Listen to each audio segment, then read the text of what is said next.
High, म रमेश। म आज यस्तो सहरमा जाँदैछु, नेपालको सबैभन्दा ठुलो औद्योगिक सहर, त्यो हो वीरगञ्ज। म पुगेँ अहिले नेपाल र भारतको सीमा क्षेत्र, जुनलाई दशकजा पनि भनिन्छ। यो नेपालको सबैभन्दा ठुलो नाका हो, नेपाल र भारत जोड्ने। आर्थिक रूपमा सम्पन्न भएको यो सहर ठुला औद्योगिक क्षेत्रहरू र कलकारखानाहरू अवस्थित छन्।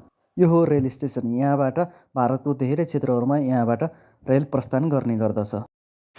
प्रायःजसो धेरै व्यस्त हुने यो क्षेत्र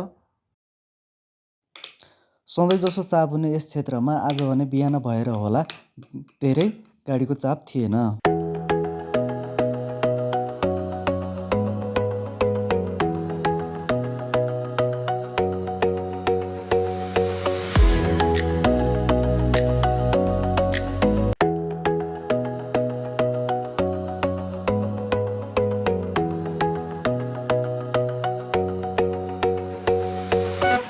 आजको मेरो छोटो मिनी ब्लग यहीँसम्म।